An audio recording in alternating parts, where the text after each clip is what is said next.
On today's show, we're sharing the types of content you should have pinned on all your social media platforms.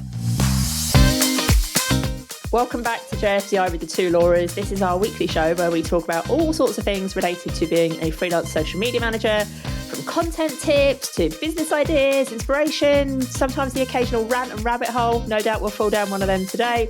And on the show today, as Laura's just said, we're going to talk about the types of content that you should be pinning on your social media channels. And a lot of what we're going to talk about, you can probably transfer over to your clients as well.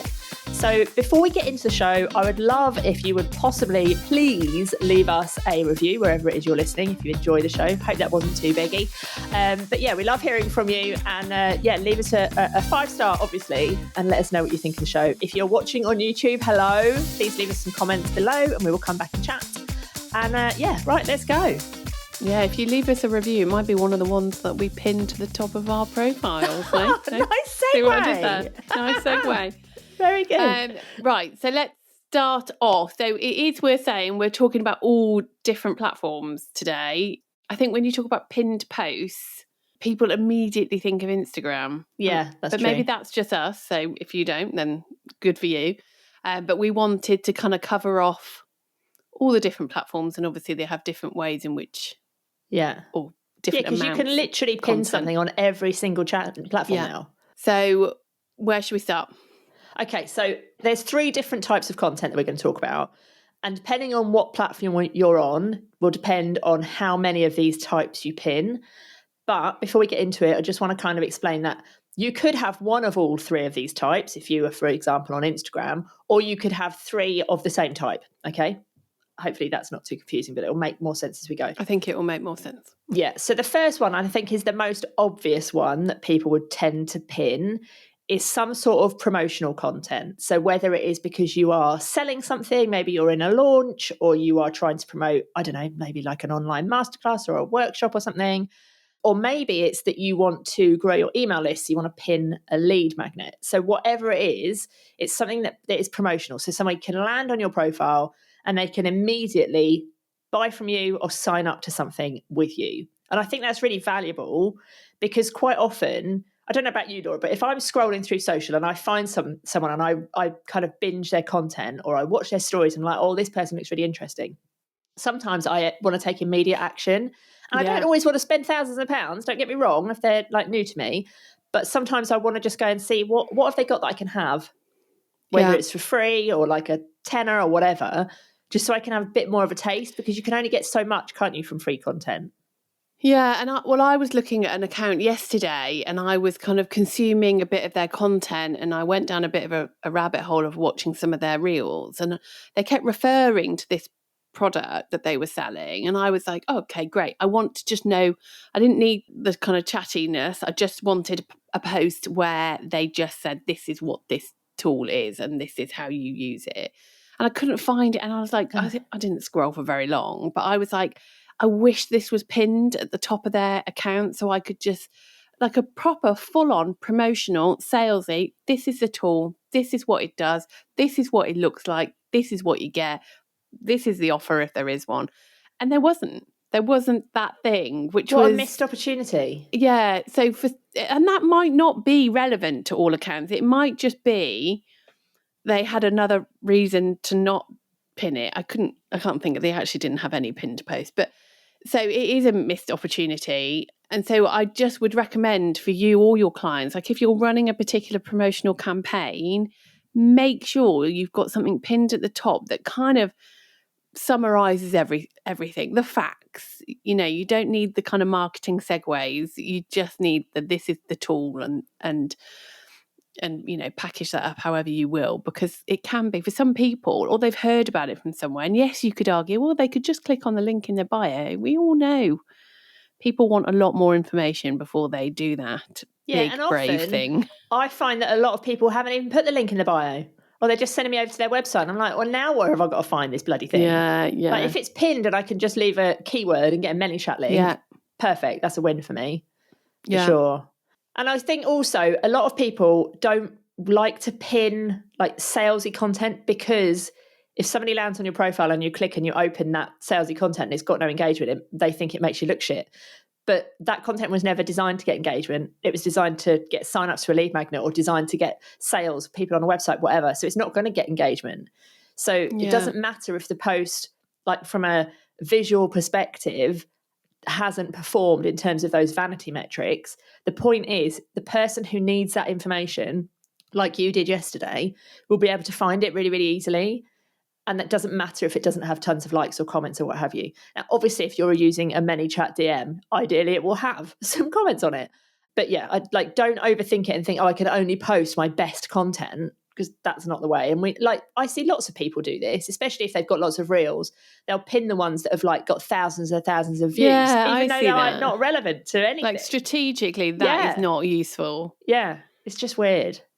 Yeah, it is weird. And I think to a degree, people think, oh, hang on, if I put my 3 best performing views of reels or TikToks or what have you at the top of my feed, then people are going to think, oh my God, this social media marketer's amazing. But then it takes, you don't even have to scroll. No. You can then see the next row. So you go from 5,000 views to 32. If anything, it creates that kind of jarring, doesn't it? It's like, oh yeah, great, they've had 3 good reels. Actually, that should not. It's just not. It's just a bit bleh. Yeah. So definitely don't be metrics. be much more strategic about this and think about how you can use it to your advantage. And I think going down a more of a promotional route with your pinned post, I know what you're saying in that a lot of promotional posts don't have high engagement, but it's not always. You can create good promotional content that also gets good engagement, and that comes down to how well you know your audience. But so don't think, oh well, I'm just going to go then and chuck a pinned post out there because it's fully promotional, just the warts and all. Obviously if you want to get engagement, then that's have that in mind when you're creating that piece of content. That's just a bonus if it does get good engagement. Yeah, for sure. Love that. And obviously, this will all come back down to your business goals. What is it you actually want to achieve? Because if your goal isn't currently to get sales and sell something or to get people on your lead magnet, strategically, maybe that's not the best thing to pin. We change our pin post quite often, don't we? We're not so good at remembering to change them on all the platforms, but on Instagram, that's where we put a bit of thought into it because, people land on our profile. We run ads and stuff. So people come to our profile.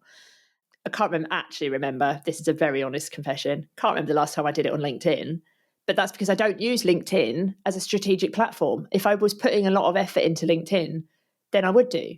Well, and I think there's something to be, it's probably a good opportunity just to say, if there are platforms that you are on and you are not actively using them, but you are there and your brand is on there, then there is give people a reason to come and find you elsewhere. Yeah.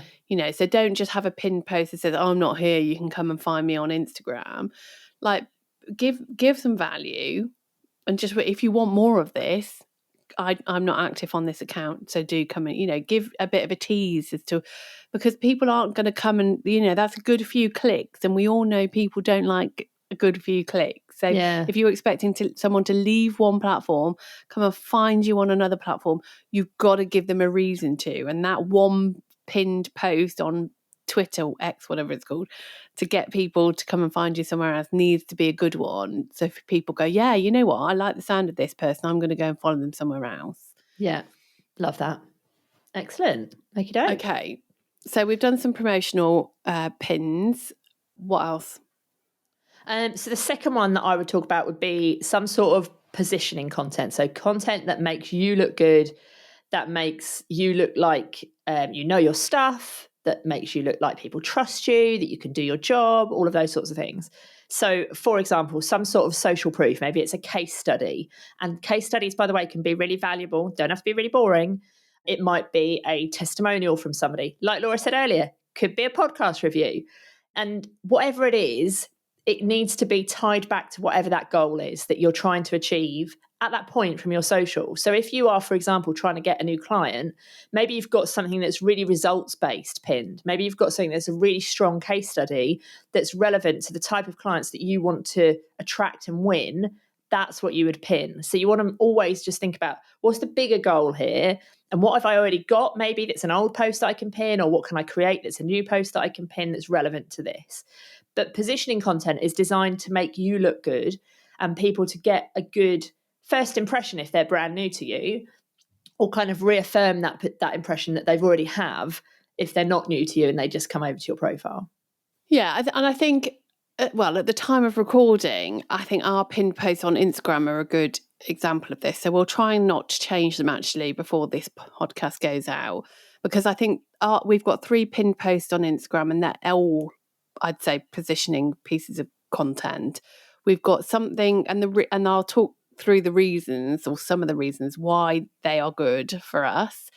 So to caveat this with our motivation, I guess, will be there are lots of people kind of training social media managers now.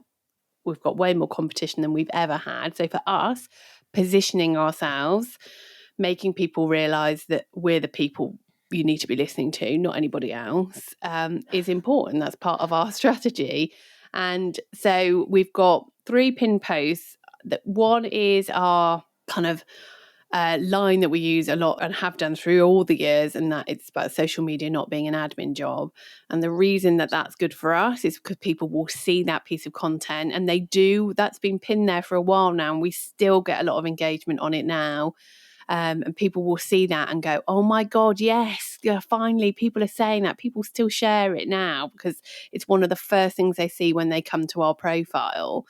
So that's good for us, and it makes they'll think, yes, these girls get it. They know that girls, who am I, bloody 22, these old women will get will get it. They understand the industry, they understand what's going on. So that's great for us. We then but what you just said as well on that one, sorry, just to stick on this point, this post, is that yes, it's great. It makes us look good and relatable and what have you, but it is very shareable. Yeah. So it helps us to reach more people as well at the same time. It's not just for the people who land on our profile, it's for the people who they might share it to, which is always really helpful for us. Nice. And then the one in the middle is a case study. Now that's positioning, but it's also a little bit promotional. So we've kind of tried to get 2 in that way. That's a case study of someone who's used the toolkit, I think it is, isn't it? Yeah, it is, yeah. And it's the results that they got as a result of using the toolkit. So that positions us. It shows people, again, they think, okay, this is good. These girls are getting results. Here's a bit of social proof, I guess. So that's a great one for positioning. And then our third one along is like our founder story. It gives people a bit more information about us as actual people. A lot of our audience are similar to us in their lives to some extent, some more than others. So that's nice that people feel like they can relate to us and we can relate to our audience, but also it helps people feel like they get to know us, they can trust us, we're not dodgy, we're not weird, we're being quite open, or weird maybe a little bit, maybe some people, but we're being quite open, and people can just feel like they get to know a little bit more about us, so when we're looking a bit frazzled, like now on this podcast, and they can go, it's okay, that she's a mum of 3, we know why she's looking like that. People start to kind of get to know you, and I think that's it's that whole know, like and trust thing, isn't it? So, and our founding story, I think we talk about some like the bit of the journey that we've been on to where we are now. So they're strategic. They were not created for the purposes purely of being pinned posts. And I think that's the difference, and we can maybe talk about that in a bit, but they were created strategically and chosen to be the pinned post very strategically. They are the chosen ones. The chosen ones. And they have been for a while, which is rare for us. We do. Yeah, it is. We do change them normally a lot more in line with whatever kind of campaign, like promotional campaign we're working on, but we haven't. Yeah. For now. Nice. So we'll try and keep them as that, so you can see them when this podcast goes out. If you do come and have a look at our profile, obviously come and engage on them, and then we'll know that you've listened to the podcast. So they're just examples of some positioning. And as we've explained, there's reasons why we have done that. For you might be very heavily in kind of more of a sales-based zone, and talking Instagram specifically, where you do have that option of 3, like Laura said earlier. You can either do what we've done and have 3 positioning pieces of content, or you could intersperse them and have different ones. It's just got to be what's right for you. There is no right or wrong, just depending on where you are with your kind of strategy. Yeah. Excellent. Okay, so the third type then is a problem solving piece of content. And what we mean by this is that someone can land on your profile, their problem might be called out, so they might think, oh, hang on, I've got this problem, I need to read this or watch this video. And quite often it will solve a problem, but sometimes it might create a new one. So what I mean by that, right, is if you are promoting something, so let's say on Instagram, for example, you've got a promotional post and you want to add a problem solving one. You might solve a problem that is like the problem that people need to either know that they've got or have filled before they can buy the thing that you're selling. So if you are selling, let's say you're selling an audit, right? That's what your pin post is for an audit. People kind of need to know that they need an audit. And it's not always something that people think, oh, I need an audit. But you can highlight the fact they need it by maybe teaching them how to go and understand their analytics, right? So you could have a piece of content that's like, here's how to understand your analytics. They then read it, go and do whatever you've told them to do. They look at the analytics and they're like, shit, my content is really not good. So then they're like, I need someone to help me. And they can see that you've got an audit. So they're like, okay, well, that's great. I take an audit and then I can understand what I need to change so I can get these results better. So, and I suppose that's similar in a way that you could have that kind of thing could be a lead magnet. It doesn't have to just be a pinned post. So you could do it in a similar way. But sometimes it solves a problem but creates a new one that they need solving. And sometimes it doesn't do that. Sometimes it's more designed to position you as somebody who's an expert. So a problem solving post, if you know your audience really well and you know something they're coming up against all the time and you're the one to solve it, they're always going to be really, really grateful. So it could be some sort of, how to do this, or the common mistakes that I'm seeing, those kind of posts. Or it could be that you can show that you're really on the ball and like maybe there's a new feature or like a common issue that people are having on Instagram, LinkedIn, wherever it is. And your problem solving post is helping them to overcome that or helping them to learn how to use that new feature and get results that way. So you're then showing that you are kind of, on the ball, you know what's going on, and that's positioning you, but it's also solving a problem that they've got. Yeah, I think problem solving and positioning can often very nicely overlap, because if you solve someone's problem, automatically someone positions you higher in their brain as someone that, oh my God, this person's really helped me. Yeah. And then they may come and follow you, and they may then engage with all future content and hopefully obviously then buy from you in the future. So I think you can naturally position yourself well if you do good problem solving content. And without doubt, the key to that is really understanding what your audience needs. Yeah. It's not what you as a social media manager thinks the problems are. It's knowing what your audience's problems are. For sure. And that there's often a big difference in that. And you can do this really you can actually probably do all 3 types of content in one post, because you can be solving a problem by sharing a case study, for example. So you're highlighting the problem, you're sharing a case study of how that problem was resolved, and then you're promoting whatever it is that you sell that case study came from. And then people are like, okay, well, so I've got this problem. I've seen that this person's had this problem resolved because I've just read their case study. Now I want to buy whatever it is that solved that. Yeah. And so case studies can be so powerful as pinned posts. And one of our pinned posts is a case study on Instagram. And quite often it is actually, even when we change them, we quite often try and pin a case study because they're such valuable and interesting content if you do them well. You do have to do them well. And I think social proof is so important, isn't it, in this day and age? There's a lot of people there's a lot of people who make kind of grand statements on social media. And if you don't have, and I actually did a post about this today, but if you don't have those kind of receipts, then it kind of means nothing. So if you can have your receipts and your kind of proof, right at the top of your feed. So when people first come and check you out, that's what they see. Then that's, you can't go wrong, can you? And No. I think you should always be having in the back of your mind about trying to gather that social proof, trying to create those case studies. If you've got the toolkit, there's training in the toolkit about how to create these amazing case studies. And also, if you are a member in the Inner Hub, there is some training about using case studies to win more clients. So there's no excuses if you are listening to this and you are in our world to not have this on your radar. Yeah, for sure. We'll put both of the links for both of those in the show notes, just in case you don't have the toolkit and you're not in the Inner Hub. And then you can come and join us. I know, shocking. Yeah. Okay, so just a quick recap of the 3 different types of content then. We talked about promotional content, we've talked about positioning content, and we've talked about problem-solving content. And you can pin one of these, you can pin all 3 of these, depending on what platform you're on. You might want to change them around, etc. But, and I do think like it's important to update them regularly, depending on whatever your kind of business objective is.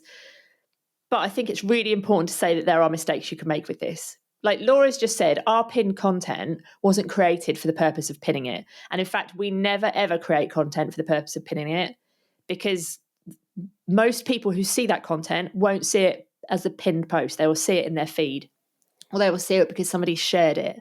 So the content needs to work. It needs to, whatever the goal is, get people on the website, or get many chat responses, or get comments, or get likes, whatever. It needs to work when people see it, when they first see it, even if they don't see it in the feed. And annoyingly, you can't currently see any statistics about where somebody has, like, where most people have seen it, I don't think, on most platforms. But I would hazard a guess that the vast majority of the people who see those pin posts have not seen them by visiting your profile. So creating them purely to pin just seems really backwards, because you still want that post to work really, really well, which is why Laura and I get so annoyed when people create these, especially on Instagram, the 3 posts where they're kind of split. And when you go on the feed, yes, they look great, they look lovely. But when they're coming through your newsfeed separately, and you've got half of a dog's ass in one of them, I don't know why we always give the example of a dog's ass, but maybe it's always a dog's ass. Yeah, this was more when people used to do like the whole grid of like Puzzle the whole grid. puzzle grid. Yeah. But there was always people who seemed to put pictures of dogs on, and the arse would be on one and the front end would be on the other.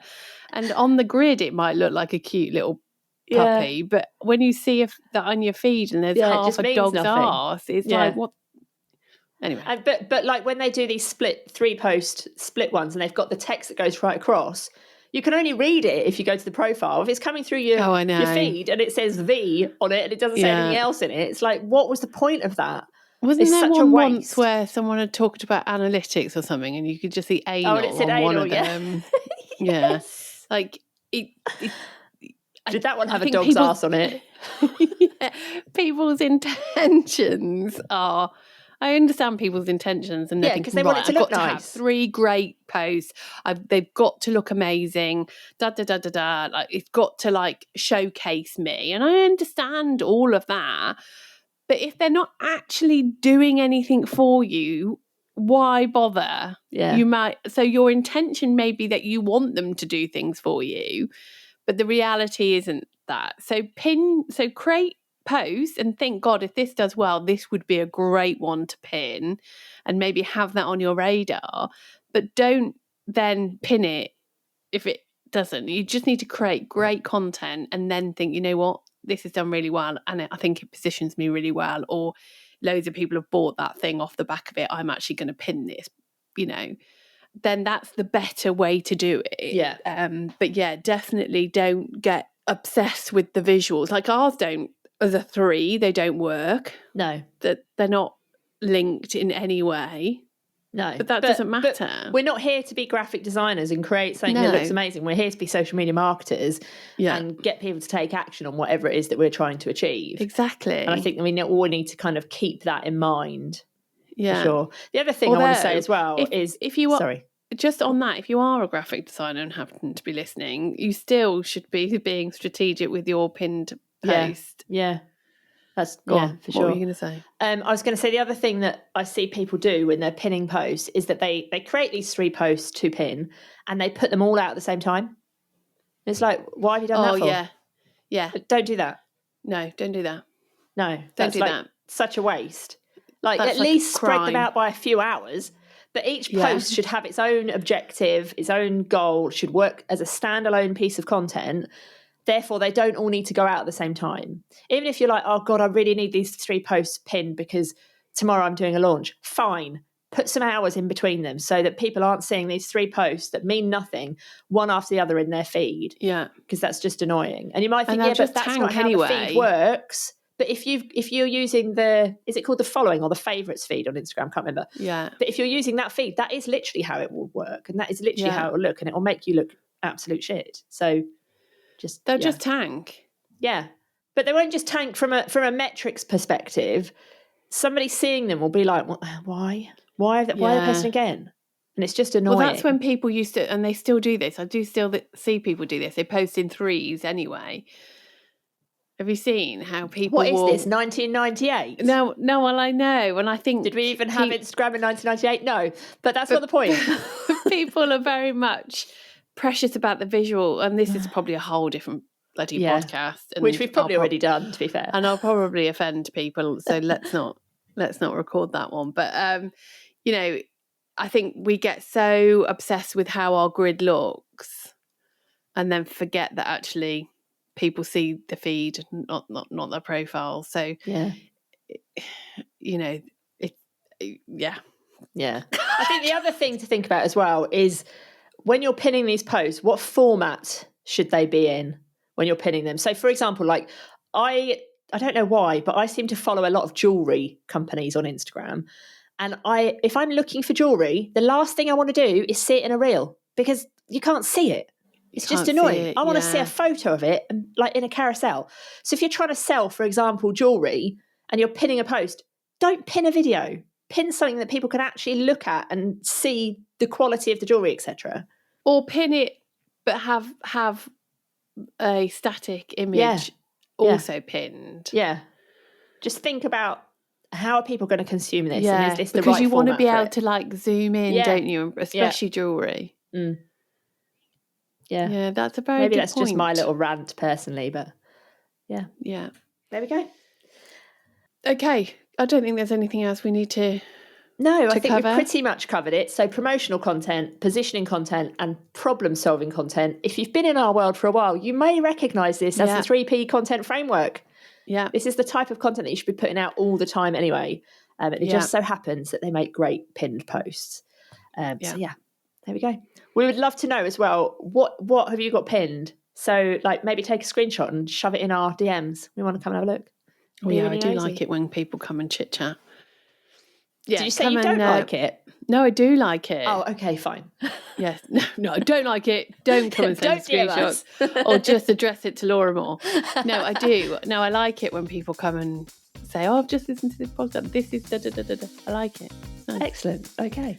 There we go. I love the chat. Make Laura Davis's day by sending us a message. We are at the 2 Lauras on every channel. Oh, yeah. Just careful which platforms you choose. Yeah, don't DM her on LinkedIn because we won't read it. No, we don't. Or Facebook because we've just got an autoresponder on there. True, this is true. So basically just DM us on Instagram or LinkedIn. I just said no to LinkedIn. Oh no, not our 2 Lauras LinkedIn. Oh, okay. Mine, fine. The 2 Lauras, we check about once a year. Yeah. We probably should have a pinned post on there saying we probably should, to be fair. Let's do that after this podcast. Let's go do that.